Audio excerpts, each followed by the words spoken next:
How's it going, everybody?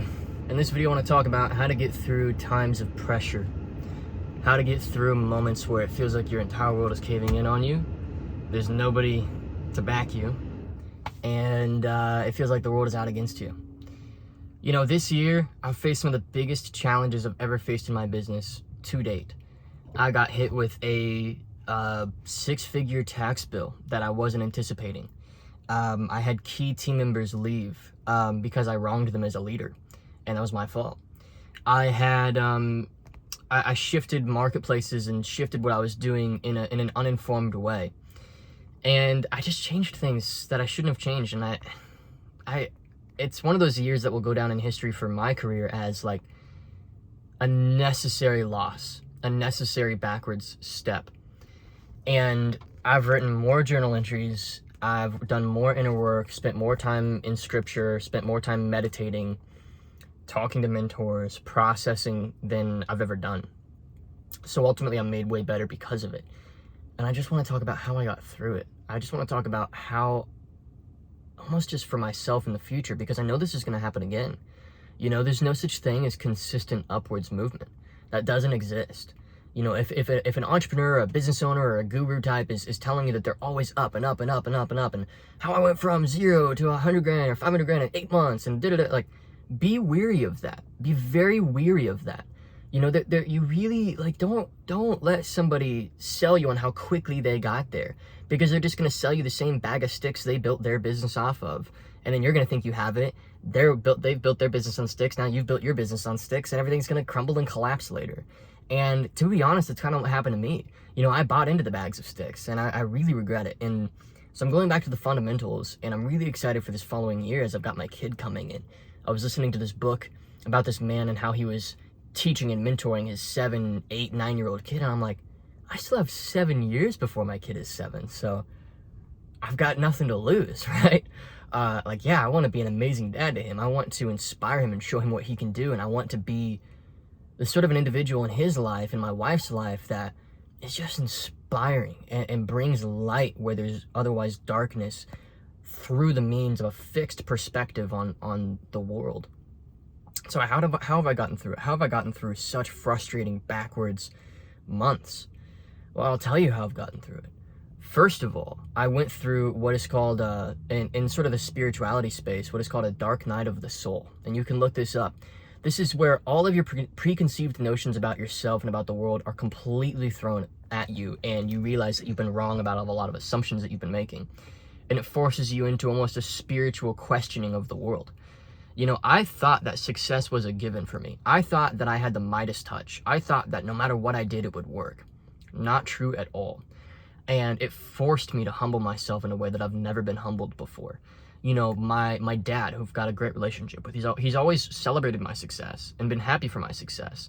But he's always told me, son, you've got to pace yourself, pace yourself, pace yourself. His word for me has been pace, pace, pace, pace. And I ignored it. I was like, you don't know what you're talking about, old man. I'm going to show you how it's done, right? You know, like you do when you're like, 21 and making way more money than you ever thought you'd make in a lifetime, right? You know, I had months where I was putting $200,000 profit in the bank, like at 21 years old. And when you don't have the right view of money, you know what I mean? And you think it's you making the money, not your business making the money, which is a huge mindset shift a lot of people never mature into, then yeah, it can really get to your head. But anyway, and I didn't listen, you know, and that caused me to have a lot of backwards movements. So what am I saying? Yeah, I mean, that was the first thing is I had to go through an ego death. I was talking to my wife, this is last night, and I was just getting out of the shower, and I was like, babe, it's just like, a part of me died this year. There's this selfish part of me that just wanted to be viewed a certain way, and wanted to be seen a certain way, and it didn't actually want to have wealth. I wanted to be the guy that was wealthy, you know what I mean? I didn't want to feel behind. And those are two very different drivers, aren't they? This, like, desire to feel like you're caught up with the Joneses, and the genuine, actual burning desire to succeed for yourself. Those are two different things. And when you have the Joneses mentality, you'll buy the products, you'll adjust your business model. You're not listening to your intuition, right? And that was me. I wasn't listening to my intuition. I wasn't doing what I knew worked. I was doing things that I thought would work and keep me up with the people that I saw in my space that were going far. And a lot of people following me for a long time know these names, you know what I mean? And I have no ill against these people at all, actually. It's not their fault, it's my fault for not managing my ego, you know what I mean? So I actually wish well on everybody that I come into contact with, even people that have backstabbed me, even people that have betrayed me, even people that have used me. You know, at the end of the day, man, it's just dust. Like, we're gonna die and we're gonna die. So who cares? What matters is the legacy you leave behind, the message that you leave behind with you. And this year has forced me to be more forgiving, more patient, drop my ego, and accept that I'm not who I thought I was. I don't deserve the things innately that I thought I deserved. And a lot of the manifestation guru types are gonna be like, oh, you gotta believe you fully deserve it. I'm like, yeah. You do have to believe that you deserve it, but you have to be willing to do what's necessary, the work on yourself that's necessary to actually deserve it, and then believe that you deserve it. If you blindly believe that you deserve it with no backing, that's a recipe for disaster. If you believe that innately, because you're a human, you're able to rewire and adjust yourself to then be deserving of it, therefore you are sort of innately deserving of it, then yeah, that's probably a healthier view. So I had to go through that. I had to drop the fact that I'm not deserving of it, and that I don't deserve anything, and that nobody owes me anything. Despite the years of track record, despite the sacrifices I've made, despite all the time and energy that I've poured into this, and not really being where I want to be financially, not really catching up with the people that I envy and that I compare myself to and everything, you know? And this year, I've really just been humbled. And it started when I got married. Because, you know, when you're a single man, and you get married, you realize your wife doesn't actually care about what's in the bank account. They just want security. And at first that really bothered me, because it was like, why don't you care about the things that I care about? Why isn't it that, why am I the one sacrificing when you're not willing to sacrifice? But what I realized is there's so much spiritual maturity that came with that. You know, a lot of the time, man, your wife is the Holy Spirit in your life. They're the one that speaks to you in a way that you don't even fathom. Like, at the time, you don't even recognize the wisdom in it.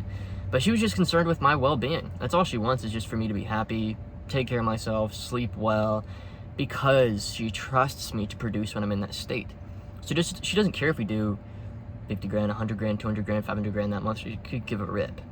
It's about me and my spiritual health and my emotional health, and that's what she cares about, and that's ultimately why my intuition told me to marry her, despite some of the ways that she challenged my ego. So that forced me to be like, okay, like, because you can't be married to somebody who doesn't value what you value without the marriage ending in like a disastrous divorce. And so I had to change what I valued, because I loved this girl, and ultimately I loved the idea of being with her, because I believe in the sanctity of marriage and I believe in what marriage will make of me. I valued that more than any short-term financial progress. So I was willing to do the work on myself. But it was like this force of being a good married man and this force of being good in my business were colliding. And as they collided, I couldn't function, because it was like two different characters competing in my life. There was this very selfish character that in the back of his mind just kind of hated everybody and wanted to be better than everybody. And then, and I'm just being completely honest. And then there's this other force of like, I have to be this loving, graceful, gentle man to my wife. How do these two merge? They don't merge. It doesn't work. So I had to become something new. I had to leave behind, go through an ego death, and become something new. And when you're going through an ego death, dude, you can't run a business. You can't do anything. Like, you're not thinking straight. You're lost completely spiritually. You don't know what ground to stand on anymore. But I had to go through that, because the only other option was either to lose my business or lose my marriage. Because, you know, Lily, my wife, is an amazing woman, but she's not going to put up with a man who can't figure his stuff out for very long, because she has standards, ultimately. That's why she married me. Like, she saw something in me. And a lot of men, they think, like, they've got this massive ego, dude, like, oh, I could marry any girl. The right girl, man, they're going to challenge you. And I used to hear this stuff. I used to hear, like, the red pill stuff and be like, your woman should never challenge you. Your woman should, like, I agree with that to some extent. They should trust your leadership. They should trust you ultimately. Their intuition should be pointing to the fact that you're a trustable man, and they shouldn't just challenge you just to challenge you, just to peeve you off, right? But they absolutely 100% should have your best interests in mind. And if they see that you're not aligned with what they see as the best interest, they should challenge that. So anyway, I had to go through that. I had to change. I had to adjust and grow and become better. And a lot of you know, like for me, I'm a very intense individual. I'm a very intense individual. And if there's some fundamental pillar or like block or cornerstone in my life that's like not clicking, it doesn't fit with the rest. I just can't function. I have to, my counselor was like, yeah, that might be like bad. You should probably learn how to function even when things don't make a lot of sense to you. And I innately disagreed with that. I was like, no, it has to all make sense. Like, I have to figure out what these pieces are for and make sense of the things that are happening to me so that I can move forward in life. And maybe you're like this. I'm definitely like that. So, today we just got off of a sales team meeting in my company, and it's starting to really click. And it's just starting to click in an amazing way, and I'm super excited for my marketing consultancy is starting to just pop off. And I suspect we'll be doing $500,000 a month quite easily in the next 6 to 12 months, and quite sustainably as well. And I don't really want to push it much further than that unless I really believe that it can stably do that. Because I think, I want to really just like cement something really, really good at that level, and then maybe decide to go a bit further. So we'll see how that all plays out.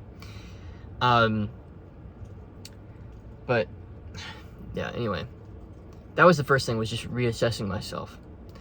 And the second thing that I really had to learn this year was just not ignoring the obvious. Like the obvious little things. Like, take care of your financials, your health, your sleep, just the little things, man. Like, if you don't have the fundamentals down, the fundamentals creep up on you and take you out in the night and you don't even see it coming. And dude, the amount of business owners that I've seen, it's not that they don't know business, it's that they don't know life. You know what I mean? They don't know how to be a good human in all the areas of their life. And once you realize that the calling to succeed in business is ultimately a calling for self-leadership and then the leadership of others. Like, you can't succeed in business if you can't lead yourself, and you can't lead others if you can't lead yourself, and you can't run a successful business if you can't lead. And if you can't lead, people smell that on you, they sense it on you, they're not really willing to work for that. Like, strong, committed, capable leaders with high integrity and a great product and a great industry to sell it to, like, that's dream job material for people. But if you can't be that, who wants to work for that? Nobody wants to work for that. Nobody wants to work for the guy who's kind of iffy on his stances on stuff and like doesn't really have it figured out. Like, you're gonna lose all the momentum. And that was me, because as I was moving into being married, I was being forced to come to terms with things about myself that I didn't like, that I couldn't be, and I had to change. So yeah, I don't know, this video is just a bit of a rant. It's therapeutic for me, man, just documenting the process, you know what I mean? Like, I don't want to just film content just to film content. I want to film content to give from the depths of the lessons that I'm learning. I'm an Enneagram 3 wing 4 with a very heavy 4 wing, and so I can't do anything that doesn't feel authentic to me, you know what I mean? Like, I don't just want to make content just that, like, I see these people out here, man, I watch their content and I'm like, dude, you're clearly just making this so that people click the link in the description and buy your stuff. Ultimately, dude, I could genuinely care less. My goal, I do know psychologically that if I put enough content out, our business will grow. There's definitely an intention there for me. But I also know that, truthfully, the money that I make is just the incentive to keep putting a message out there that matters to people. Like, profit is fuel, you know what I mean? And my goal, I always told myself when I was like 17 and struggling, man, that when I started to make it and I started to click and I started to really like get into real money, like big money, that I would be passing down the lessons. And I think the lesson that I would just want to pass down to you right now, dear viewer, is who you become is the journey. And to aim high is ultimately to aim high for who you're going to be in the process. Don't just try to get to 100 grand a month or 10 grand a month. A lot of you are stuck at that beginning level. That's why I have this community now that I'm running. The cheap weekly admission fee. It's not even the main money maker in my business. I'm just super passionate about the beginners. So we've got some content in there. We've got some leaders in there. You can join that community anytime. And you can unenroll anytime. You can be a part of it anytime. All I ask is, if you're going to join that community, join with a giving spirit. Don't be there to take.